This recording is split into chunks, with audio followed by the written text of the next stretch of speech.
Imagine taking a food that kept the entire civilization alive for thousands of years and turning it into something that spikes your blood sugar, wrecks your gut, and leaves you hungrier than before you eat it. That's what they have done to bread. The food that the Bible calls the staff of life have become something many people can't tolerate at all. In this video, I will show you how real bread used to be almost a superfood, what changed in the last 100 years, and how to choose bread that nourishes you instead of draining you. Let's start with what bread used to be. This is not a never eat bread again video.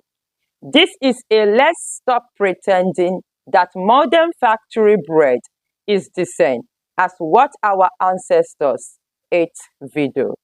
For thousands of years, bread was whole grain, slowly fermented, made from simple ingredients. Today, the average supermarket loaf is ultra-processed, stripped of nutrients, and loaded with additives your great-grandparents wouldn't recognize. So no, bread itself isn't the villain. What we have done to it is really the problem. For most of human history, bread was nutrient-dense staple. Grains were stone ground, keeping the germ and bran intact. That's where the fiber, vitamins, minerals, and healthy fats live. Bread was made with just four ingredients: grains, water, salt, and a natural starter, wild yeast, and bacteria. Dough was slowly fermented, often many hours, sometimes overnight or longer. That slow fermentation pre-digests some of the gluten's, lower the glycemic input, slower blood sugar rise, increases availability of minerals like magnesium and zinc, produces beneficial acid and compound for gut health. In many cultures, bread, olive oil, and a bit of cheese or vegetables were enough to keep people working in the field all day. Was it better? No.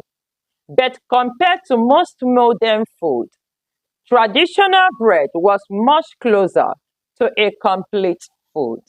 So what happened?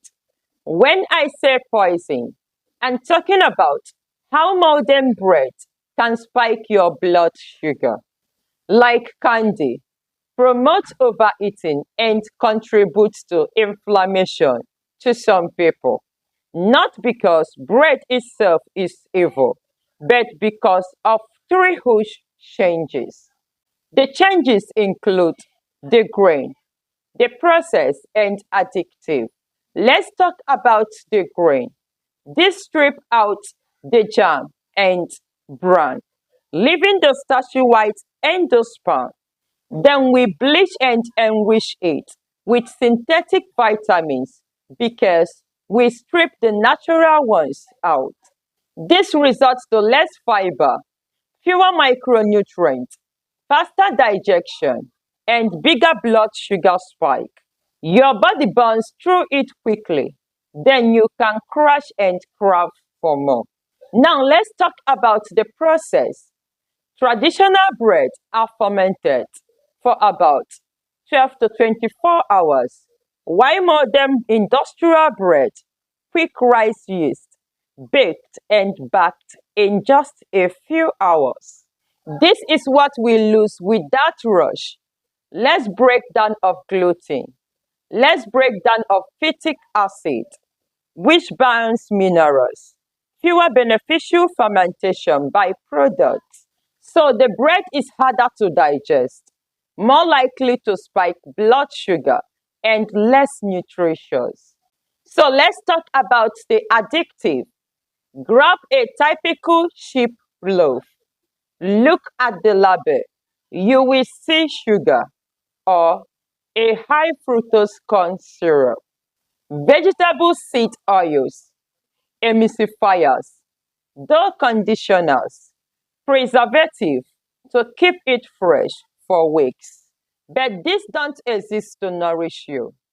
They exist to make bread cheaper to produce, last longer on shelf, make it feel soft and fluffy, even when it is nutritional empty.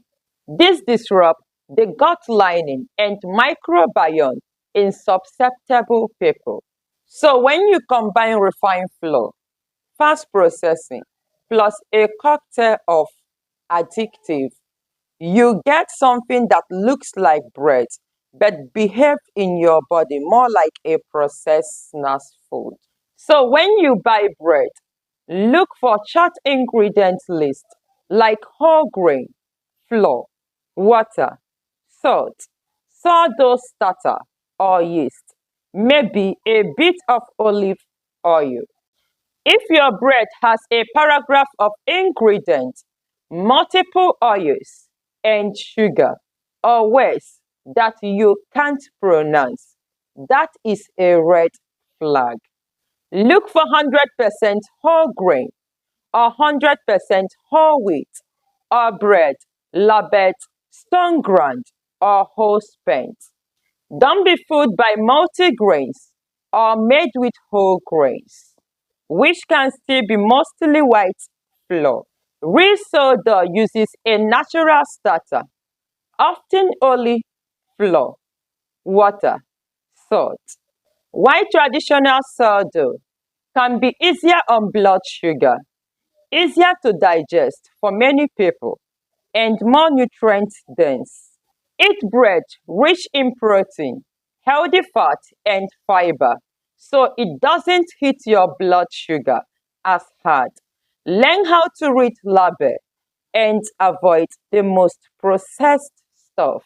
You don't have to be perfect. You don't have to give up on bread forever. Choose real sourdough or whole grain artisan bread a few times a week. Over time, these small changes add up. Check out this video. This is not meant for human consumption. I will link it up here and in the description below. Do well to click on it. Subscribe for more health tips and see you in my next video.